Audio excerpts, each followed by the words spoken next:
Thank you so much. That's wonderful. Not only truly motivational, but it was very informative too. Can I confirm that you can hear me okay? Dr. Manan? Can you hear Yes, me? I can hear you very well. I can hear you. Everything that you spoke about it touches on so many of the areas that the scholars in the room are passionate about and planning to make changes in the future. So again, thank you for everything that you've shared today, for your time. I'm sure there'll be some individuals in the crowd who have questions. If any of you can please put your hands up if you do have a question, and I'll come over to you with the microphone. Ian, I'm right next to you, so I'll hand the microphone over to you. Introduce yourself briefly, and then Dr. Mutang, I'll hand the microphone over now. Thank you so much for Ian, please stand up. thank you so much for the talk. And my take-home point is why you sit when you're old, you tell a lot about why you stood in your youthful age. My name is Ian Odiango. I study civil engineering at the University of Portsmouth.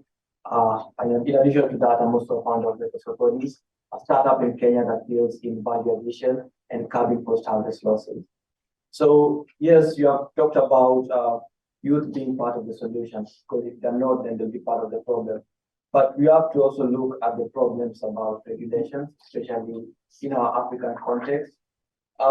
Having dealt with a lot of agricultural issues and farmers in Kenya, the issue of regulation plays a very, very important role. For instance, it's easier for me to import food produce from Kenya to the UK than it is for me to send them over to Uganda. And I don't understand why it's very hard and why the regulations are not being taken care of. So, and I think that's one thing that many youth in Africa can talk about. The high levels of the entry barrier is just very high for many of us. And how can we address that on youth? Because that's one thing that we have to deal if we really want to encourage more youth to get into such spaces like I've been talking about. Thank you. Can I answer that? We move or we take three and move? How do you want it to be done? You can maybe answer the questions at a time. And then Perfect. Yeah, thank you very much. And for that question, first of all, let me say this. Youth is not anybody's name. It's an age group. And that's one correction I want to give to you guys. Those who are 20 years today will be 30 years after 10 years, right? And 24 years ago, I was 20 years old. Today, I'm 44. So let's not talk youth as if you use the word problem, and I'm really surprised. I don't know whether you listened to this lecture or not. I told you there is nothing like a problem. It's just a disguised opportunity. That's number one. Number two is you're talking about regulation. Regulation for what? What do you mean? Have you exhausted the Kenyan market? Kenya is over 50 million people. Have you made sure that the product that you are working on in Kenya have been absorbed by all the 50 million people? Whether you're producing cassava or you're producing any agricultural product, have you been able to try to convince people to be able to consume it in Kenya? No, we don't. We don't look at what is immediate to us. We always think markets elsewhere. Number two, we have the Africa Continental Free Trade that is worth over 3.4 trillion US dollars, which means what you are talking about regulation will become obsolete because Kenya was actually the first country to ratify the Africa Continental Free Trade. And therefore, it means that you can even be able to go beyond not just Uganda. You can sell your products to Cameroon, to Ghana, to Nigeria, and also. But the big question is not just about selling across the continent. Are we convincing those we are closer to be able to consume food that is even good for their health? We're talking about food here. We have cassava in the continent, which is a climate resilient crop. Yet I've never heard a youth, well, even if they've communicated it, but it's not been part of the mainstream where I've seen youth who come together and say, look, Africa is a high producer of cassava. It's a climate resilient crop. During COVID, during the Russian-Ukraine war, the continent spent over 50 billion in importing wheat, externalizing solutions. But yet we have cassava that is a climate resilient crop, but yet the young people do not take center stages to say, we need to grow cassava. We need to start turning cassava into cassava flour, which is consumed by over 500 million Africans. But yet we fool our arms and then we come and talk about regulation. Regulation is one aspect, but it is what do you do that brings data that can also reshape and revise regulation to be fit for purpose? So thanks for the question, and I thought it was an opportunity for me to debunk the myth as well. Next. Thank you so much. The next round of the thing. Hi. Thank you so much, Zara, for your contribution, and that was very impactful. I was at every point I kept being inspired. I couldn't believe it. Your words are so punchy. I took so many quotes. I'm going to make a LinkedIn post, and I'm going to tag you so you can see what I'm talking about. So I am very, very inspired right now, and I'm so glad you came here. Thank you so much. Okay, by way of introduction, my name is Esther Waguni. I'm from Nigeria, and I studied law at Royal Holloway University of London. And yes, like you just magic, like somehow touch so many things I'm struggling with right now. Because I'm at the part of my life where I want to move forward in what I believe in, but it can be so difficult.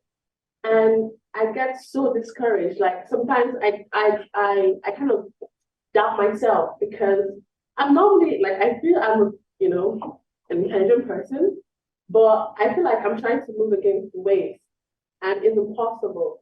So I guess my first question, because you talked about failure and how we should celebrate failure. But how exactly do you look past failure, especially when it seems like it's all around you and everything you do, it just doesn't work. No matter, even if you keep trying different ways. That is one question. And another question that I would like to ask is, I studied law, and my main motivation to study law is finding a system that works for Nigeria, since I'm Nigerian. So I don't know exactly how that would look like. But how do you think the law can leverage opportunities within the informal systems in Africa? Since you said we should make use of the systems that we already have. So how do you think the law can accommodate that? I plan to read more on this afterwards, but I just want to get your opinion on that. And okay, yeah, this one is just a comment. This is not a question. I really, really like the point that you made about informal systems, because that's not something, internalizing the solution, not externalizing it, making use of the things we already have. That, I don't know where that came from, but that has really changed my perspective in a lot of ways. Thank you very much. Yeah, thank you very much. I mean, for giving your comment as well. And that means you really listened through the lecture, and I'm very glad that at least it touched you. I appreciate the feedback. Yes, and to your questions, the first is, the truth is this. Let me start with this perspective. Regardless of what you do in life, you're going to find it hard in one way or the other.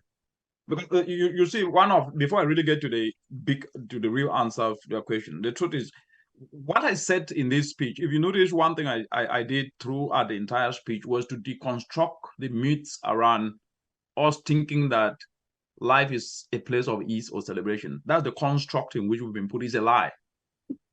It is life is a place of struggle, but it is out of that struggle that you then build the resilience to succumb to anything, to be able to overcome. And that's how you succeed. And that is not the construct in which our upbringing, we were met either through educational cycles or through religious cycles. We are meant to believe that things are supposed to be easy and that someone is making them hard for us. That other person who we are blaming that is making them hard is also looking at you, the citizens, as making life hard for them. And so become a circus. So why am I bringing this? I'm bringing this to say, look, when you make up your mind that I am going to fail, and in failing, you are continuously learning to also see where your passion is, because that's another thing that if you just do something because others are doing it, you are not necessarily following your passion. I am an environmentalist, but my passion is how do I use that environment to inspire young people, especially, to see opportunities in the environmental challenges that sometimes have been projected always from a challenge, but see it from an enterprising dimension. Whether I work the work I'm doing today or not, that is what I'm going to live for throughout my entire life. That's purpose, to be useful, because the purpose of life is to be useful. And when your first question, which is very, very important, that I said we should celebrate failure, that sometimes you fail, you don't know what to do. The first question is, are you following your passion? Is that what wakes you up from bed in the morning? Whether you have money or not, you feel like you want to do it. Because if you feel like you want to do it, and even you fail, you get excited that, okay, I will do it this way, I'm going to win. And I can tell you, when you continue to do that, you are going to succeed in one way or the other. If it is about singing, that's your passion. Yeah, you study law, it doesn't matter. I did physics education on my first degree, and then I did a master in environment, and then my PhD was on climate change policy. But today, you see me taking that to different spaces of energy policy, of agro systems, of even talking about mindset and other stuff. So the point to answer that your question is that you need to find your purpose and your passion. What's your purpose? You want to help young women or young boys to do ABCD, but you want to do it so that this challenge or problem can be turned into an opportunity. And in the course of doing that, you are also building yourself by touching people's lives. That become very, very inspiring to you, and you become passionate about it. And I can tell you, every day you'll be doing something related to that. And even when you fail, you will not even know that you fail. You will just see it as a step forward, as a stepping stone, and you go back, you learn about it. And by tomorrow, you will see organizations around the world trying to get you to understand or to help them in that expertise that you've developed. I'm a product of that. I don't do this speaking. I didn't learn how to speak in school. It's my own passion to just try to communicate difficult concepts in easy way. I was not taught this in my organization. Neither was I taught it in PhD. No. So you will notice that the things you focus on sometimes that you are passionate about are what are going to make you stand out in life and become the best. But that's not what we are told. We are told lies most of the time. Your second question, that is, did law, how can you help the informality? Very beautiful question. Thank you. Yes. You see, what you study doesn't matter. Let me say it again. My first degree was in physics and education. I was trained to be a teacher. But today, I'm using bits and pieces of that, but also using bits and pieces of my environment, but overarchingly looking at solutions. So if you look at the law you study, it's very important. There are young people in communities today who are trying to set up businesses. Can you be able to start mentoring them from a legal perspective? How do they register their business? But which businesses, enterprising businesses that either they are briquettes, turning agricultural waste into briquettes, you help them register them. You create even an organization that trains just young people on how to register businesses in communities. You are making impact. And I can tell you, you'll be touching many lives, guiding them, because not all of them have gone to school. It's not a problem. We must not. My mother never went to school. My father never went to school, but at least today they have knowledge in the community that they can use. But they need somebody to guide them. If they were to do something, to register something, then they need somebody to guide them. So your knowledge of law is so applicable in any community, whether it's Ibadan or it is Kogi State or it is Lagos where you come out. Since you say you're from Nigeria, I'm Cameroonian, so I will speak pidgin with you now. Thank you very much. I hope so I don't answer your question. Thank you very much. Thank you so much. Does anybody else have a question? We have Kalani.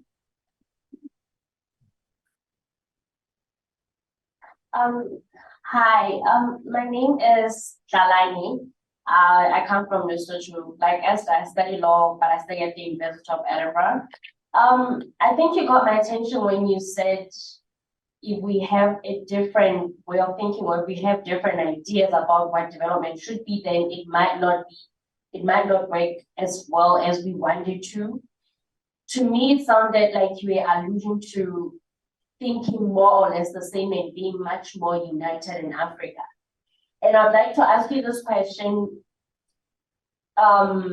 focusing more on your role as a UN representative, as someone who works with the UN, an organization that basically unites different countries and works with different countries. What is your idea, or what is your vision of this vision of a united Africa? Does it look like it's something that could work for Africa? What is your view on the AU? Do you think the AU has the potential to take us anywhere? And if it does have the potential to take us anywhere, how do we have more youth represented in the AU? How to get more youth to be involved in the AU because I feel like we do not have any African youth voices being heard enough. That's my question. Yeah, thank you. Are you intending to be a politician? I think if you were in a rally, they could have clapped for you because that is the we call it a time bomb question. Thank you. Yes, I'll give you answers to that. First of all, I came here as an African citizen to discuss African issues. I didn't come here in my capacity as part of my organization. That's one, of course, but I'll answer that because as a global citizen, of course, I'll answer that. But I just wanted to put that in perspective. This is number one. First of all, it is people who drive development. Let me start from that simple premise. It is, we do not do development for people. People do development for themselves. Let me repeat that again. We do not do development for people. People do development for themselves. The role of any institution anywhere on earth is to facilitate the process. Have that sunk? Let me repeat that again before I get to the nitty-gritty, because that we do not do development for people.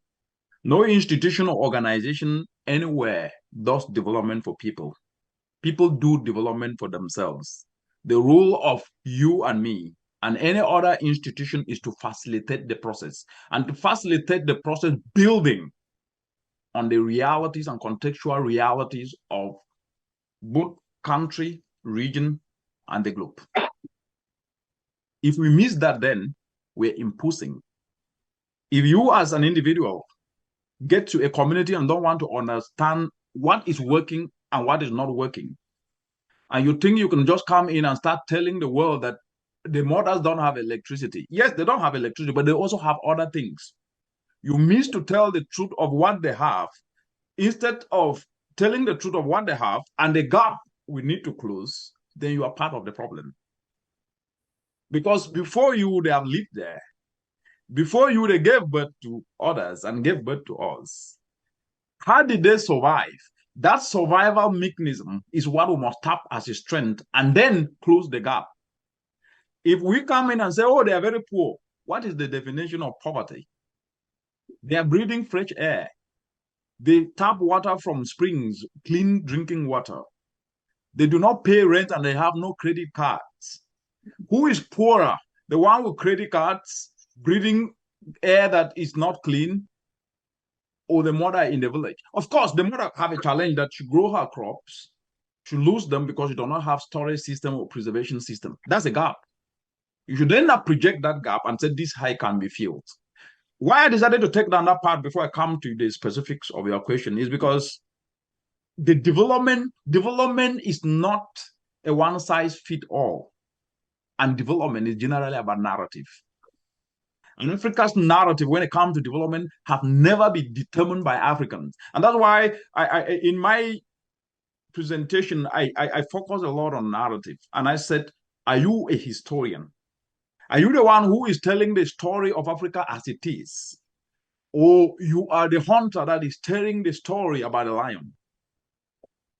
And therefore, to your question about the vision of a united Africa, Africa as a continent and Africans as the citizens of the continent are two different things. Let me repeat that. Africa as a continent and Africans as the citizens of the continent, they are two different things. Why do I say so? The continent will remain whether we are there or not. It is us, the citizens, that can then determine what we want for ourselves. And that then means that we cannot talk about a united Africa when we're missing at discussions like these to discuss what we can do at the individual level to unite ourselves, starting from our communities. A continent of 1.4 billion people do not sit in one building. It's in communities. So the bigger question to your question, which is very important, is how can each and every one of us start to unite the communities in which we come from and go beyond those communities in which we come from by providing solutions?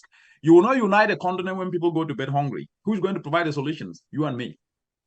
You will not unite a continent where we have 700,000 Africans dying because of indoor pollution. Whereas we know that the solutions are not going to come from government or elsewhere. But you and me, if we inspire just a young person to start turning agricultural waste into fuel briquettes, that's unity. It's called unity of purpose. And what is the unity of purpose? To prefer solutions. And therefore, that question was very, very important. So my vision of a united Africa is one in which each and every citizen sees his or her brother and sister and say, look, me and you can do something different. Together, we can do something different. We don't need to wait for government or to wait for donors and all that to do it. These are my ideas. Can we come together and start to make sure that we get them to the community and help a youth to build a solar dryer? That we can be able to start creating opportunities beyond our immediate family and seeing each other, one another from the Southern African region, Eastern African region, Northern African region, Central African region, Western African region, and say, yes, we are one and indivisible. And therefore, our solutions are what we need to turn a challenge into an opportunity. We are very far from that. We pay a lip service to this. So that united Africa is one in which we discuss solutions to the challenges we face, but at the same time, also start. I mentor a lot of young people. Nobody pays me for that. I do it voluntarily. So can each and every one of us become a mentor to one another and then task those mentors to mentor others so that we all have 1.4 billion African mentors to one another. That's a united Africa. We don't need the African Union for that. So I would then end by saying institutions are people. They're not buildings. And when we don't have the right mindset to do right and think right, then anything we say is as good as it can get. Over.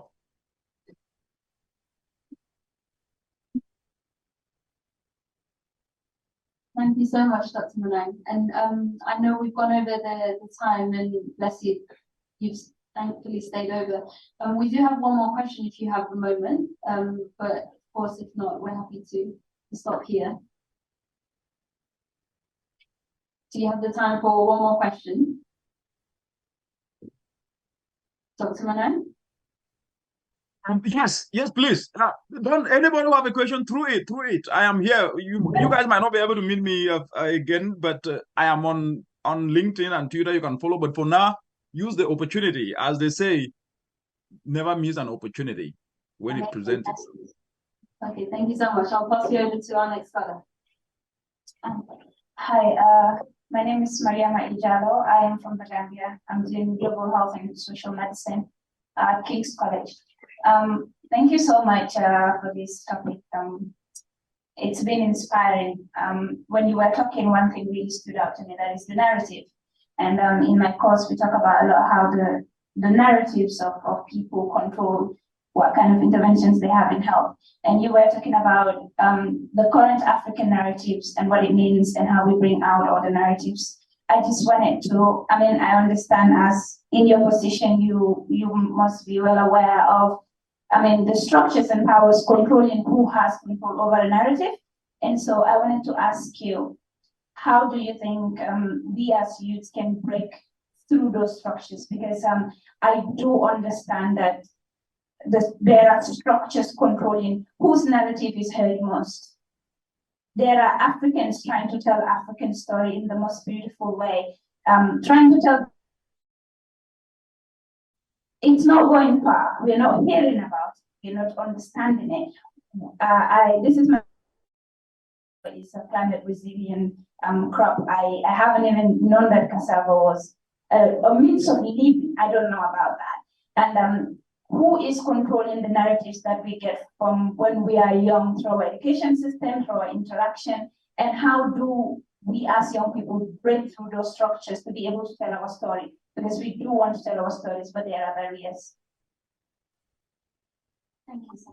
I'm really, one thing I'm excited about is you guys are all amazing. I love your questions, and I think those are timely. And thank you for asking that. I will break it down. Firstly, you do not fight existing realities. Let that sink. You do not fight existing realities. What you do is to develop alternative models that make existing realities obsolete. You will never win when you fight it. That goes to your structures. That's number one. Number two is there is profound power in a narrative, like I said. Those are the words I use. I said there is profound power in a narrative. Narratives make or break. Narrative move perspective. They shape perspectives. And if you look at the entire world today, what has happened is about narrative, right? When they say you don't know, like Albert Einstein said, when you judge a fish by its ability to climb a tree, that fish will live all its life believing it is stupid. That's what narrative does, right? If they say you are stupid, then you believe it. So to answer your question, very important question. All the questions are important, but I think this one is really the cruise of it all, right? Is that our upbringing, and I'll go back to it. And that's why I use the words, don't be fearless, but don't be careless. And I think you guys should really take this very seriously. I said, be fearless, but don't be careless. What that means is you must be able to do what is right, but you must know also what not to do in doing what is right. Because at the end of the day, you are not an island. But at the end of the day, you are not going to get out of that shield, that egg yolk, without also being fearless. And therefore, what I'm trying to say is, what is wrong with us talking about cassava, which it is what is called an allergic-free crop that have a market of 23 billion globally. That means the world needs it. But why we are afraid to talk about it is because we have not heard others talk about it. So that's the problem with Africa. So the way we were, I use the word construct and conform, right? And I use those words intentionally. Every word I used today was intentionally. I did it intentionally. And you asked your question was that where I am. Yes, where I am, I think I use spaces like this to bring reality. Like you hear me using the word informality. Africa is an informal continent. You hardly hear a lot of people do, but I do it because I am fearless, but I'm not careless. Because for us to achieve the sustainable development goals, we cannot ignore that bottom that have the majority of the people in the continent and elsewhere. So how do we do it? So you need to be fearless in speaking truth to power, but at the same time not being careless in using abusive language, because that is what we are good at. That's number one. Number two, to your question again, is that our conformation and upbringing was that we were afraid sometimes. We were not taught not to be afraid to explain ourselves and to come up with ideas. That's the truth. I mean, whether we like it or not, that's the truth. I am 44 years old and I understand the background I grew up in that we were not given the space sometimes to express our ideas freely. And so we grew up with a mentality that if it is not said this way by others, we cannot follow it. And then we were instead trained that we need to complain. So our voices are heard more on the complaining part. That makes us weaken. Because when you complain, you've already weakened yourself. Don't get me wrong. There's nothing wrong to say people don't have clean cooking solutions, but this is what I'm doing. That way, you bring strength, then overshadow the complaining because you are providing a solution. When we say, oh, government is not doing anything for me, we are tired of this. Yes, we're not going to do it again. And then you sit without doing it, you've weakened yourself. And because of that weakening of yourself, then you become out of the reality of what needs to be done, and then other people overtake it, and then you become weakened. The third aspect, which is now to end the answer to this narrative, is that we are good at, and this is a fact, because we also need to speak truth to power here. We Africans generally are good at accepting, not exporting. So I use intentionally words today that we are known as a continent of wildlife, beautiful wildlife. Our coffee is amazing. Our tea is amazing. But we Africans do not project our creativity that much from a position of strength. Of course, I know people will say, oh, they have music, we have that. That's not enough.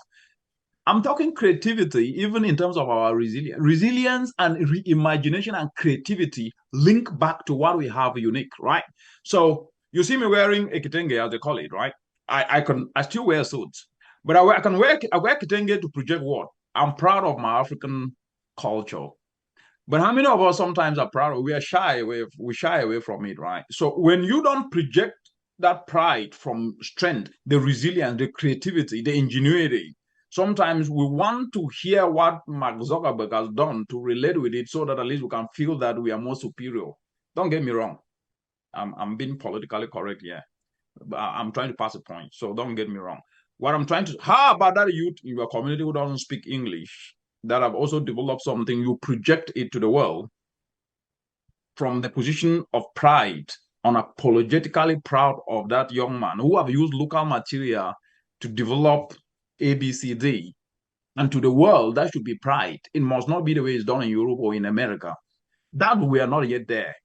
We still shy away from what fit our context because it is not the global norm and narrative that has pushed it down to us. So unless we graduate from that, so my intent today was to help you guys to graduate from it, even if you've already graduated, to help other young people to graduate from that stereotypical mentality that if it is not said elsewhere and validated by someone, then it is not correct.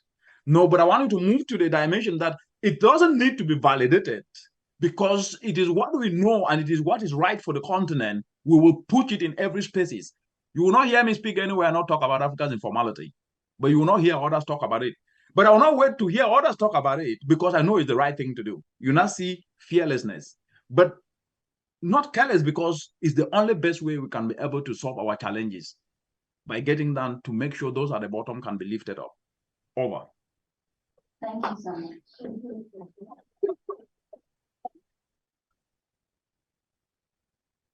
Does anybody else have any questions?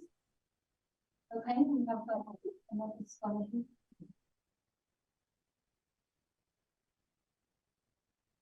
Good afternoon, my name is Mohamed Kamara. I'm studying biomedical sciences at the University of Central Lancashire. I don't have a question or comments. I'm very happy with your presentation. You spoke about fashion. Can't hear you, please. Maybe you can come closer to the mic. All right. Okay, my name is Mohamed Kamara. I'm from Sierra Leone. I'm studying biomedical sciences at the University of Central Lancashire. Very more happy with the presentation, my especially when you spoke about passion. And everybody here has passion, and that's what brought us here. And from this passion, we are happy to go back home and contribute to our communities. With this, something driving me that allowed me to talk that you spoke about not being careless, and then also being careless, and also encourage us to do more things in our communities. One person already started something, but like actually I've been so discouraged and then trying to give up. But from your presentation and the encouragements, I'm very much happy to go back home and continue from where I started. And then also you spoke about mentoring. And then yes, of course. So if we have people like you encouraging us and remind us every time about what actually Africa needs.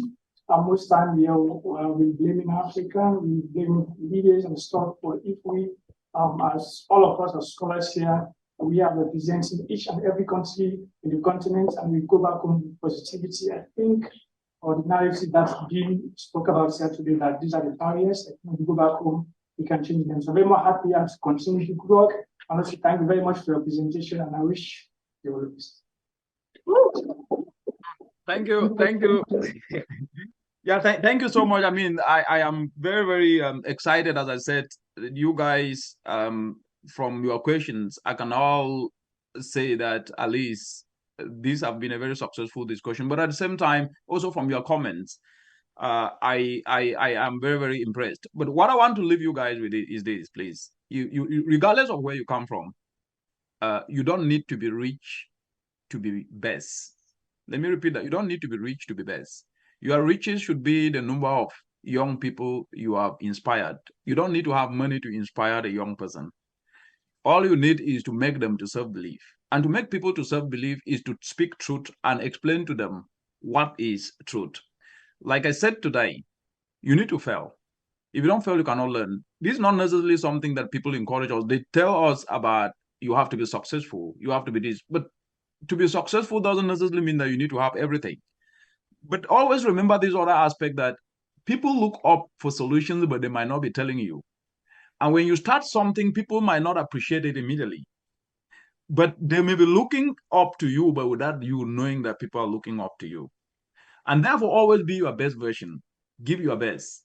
And always understand that your role is not to impress anybody, but to do right.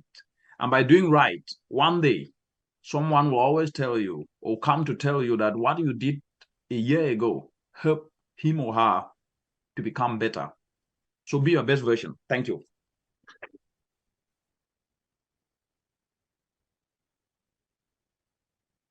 Dr. Manang, thank you so much for your time, and I know how much we've gone over, and you've inspired everybody in the room, both scholars and staff. Again, thank you so much for making the time to be here. Thank you. Thank you very much for having me. And please follow me on Twitter and LinkedIn, and let's take the conversation forward. So I now know that we all have ambassadors in you. Carry it forward, and let's drive this mindset change to make our Africa the best continent on earth. Bye-bye. Thank you. Bye-bye. Bye-bye.